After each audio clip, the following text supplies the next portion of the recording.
Supercell is reaching biblical levels of greed. And are we surprised?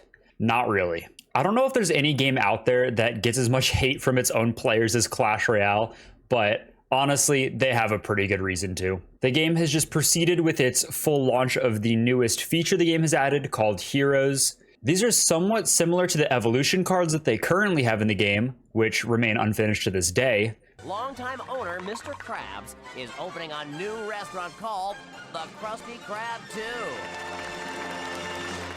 First of all, congratulations, Mr. Krabs. Hello, I like money. What inspired you to build a second Krusty Krab right next door to the original? Money. But they're different in a few key ways. First off, you actually need to use Elixir to activate each of their abilities when compared to the evolutions where their abilities would activate after a certain amount of times the card is cycled. They're also completely broken for the most part, where they're changing the core gameplay a lot from what it used to be. And you might wonder what's wrong with adding new content to the game. What's the big issue here? Money.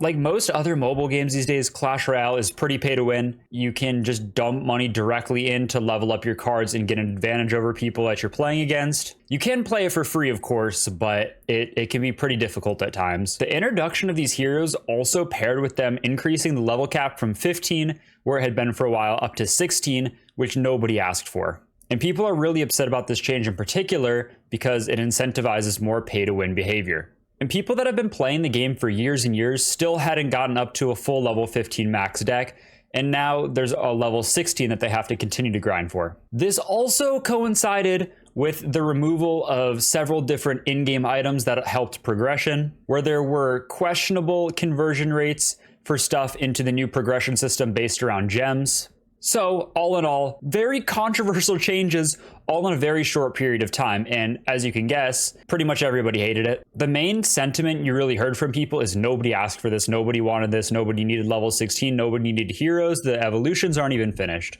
And there were a lot of people that were very unhappy with these changes, saying they were going to quit the game, uninstall it, never play it again. And that can be effective. That's honestly really one of the only ways you can actually make your voice heard, is when you're directly affecting their bottom line and the revenue takes a hit. The level 16 news was dropped in early November when a lot of people were saying this, so we're actually at the point where we can see if this has made any effect whatsoever.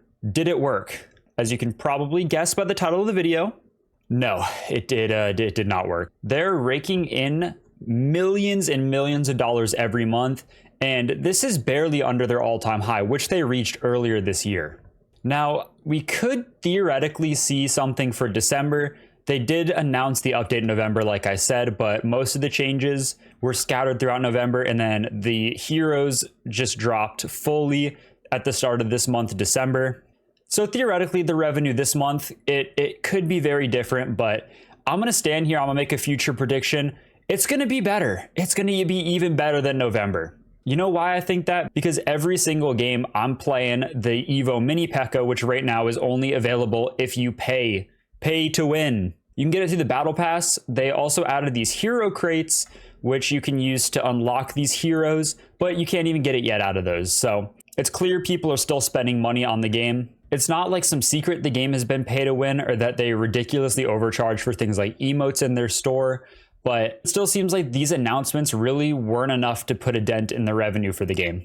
We'll see. I could be wrong. If we are, I'll admit that. But, you know, I just have a feeling, man, that nothing's going to change. Nothing ever happens. And it's really not even like directly the prices or anything that I'm discussing, which are egregious by themselves. Don't get me wrong. The loot pool has gotten worse while the prices have gone up. But aside from that, the mechanics that they introduce along with these just really hurt free-to-play players. Like when you're unlocking the new heroes, you need to get these things called hero shards. And when you're able to save up 200 of them, you're able to unlock a new hero. Seems pretty straightforward. Well, you know, the first thing off the bat is you can't choose your hero. So you're really kind of at the mercy of RNG there, which is like, okay, I mean, they do give away some for free in their version of the free tier of their battle pass. So you'll be able to get it eventually if you're saving up for long enough. But then the worst part is you can get repeats. You can't choose and you can get repeats. So you could be grinding a whole battle pass just to save up for a single hero. And then you get one that you already have that's pretty much, I don't want to say useless, because they're also broken. You know, it might not be the one you want. It might not be something you ever want to play in your deck. That also leads me into the heroes are just broken. They're not as broken as a lot of people thought they were going to be, in my opinion, at least. Like I've won a decent amount of games. It hasn't really changed too much in the games that I've played them in, but it has the potential to really screw things up. Especially, I just found this out, dude. The stupid giant one can now throw stuff into the opposite lane that's in the air. That don't even make sense. And don't get me wrong, I don't really think this is anyone's fault. Like I said, I'm still playing the game. I don't really expect people to quit. It's just, there's not a lot of mobile games out there anymore, man, especially ones that are just truly free to play. And I like the game. If I was putting in my favorite mobile games, it's probably making the top 3, at least the top 5. It's a fun game, but it's just truly one of the worst that just tries to milk money out of people. It's not like the old days, man, where you're paying like a couple bucks and you got Minecraft Pocket Edition, or, you know, even the free to play games like Flappy Bird or Temple Run. It's just an entirely different environment. It's like if people quit this game, where are they going to go? That's kind of where I'm trying to get with this. It's not like there are really a ton of other options out there. And a lot of the other most popular app options are also owned by Supercell, so they have similar problems. There's different decision-making personnel and choices in each different game, so they're not all exactly the same. They all have elements of pay to win, which you're going to just find in pretty much any of the top mobile games these days. So Clash Royale continues to be very profitable, at least for this month.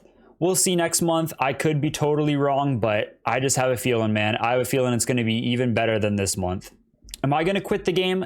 Not yet. I'm not going to tell you to quit the game or stop playing it or stop spending money. Do whatever you want, man. Whatever you're having fun with. I'm not giving them another penny, personally. I don't really like spending money on mobile games. I'm kind of more of a purchase once and you're done kind of guy. But, you know, you do you.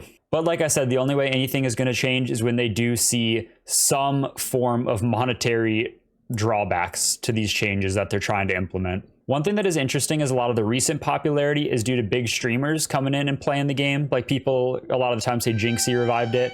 But I think a lot of people are, you know, kind of starting to move away from the game a little bit, especially with this new update. So we'll see next month how things pan out, if they're going to try to pivot or change direction. But it's just really odd to me that after they're having these record-breaking months, the game is seeing a surge in popularity, they decided to do this instead of just developing what was already there, or even just really leaving it alone because it was working fine as is.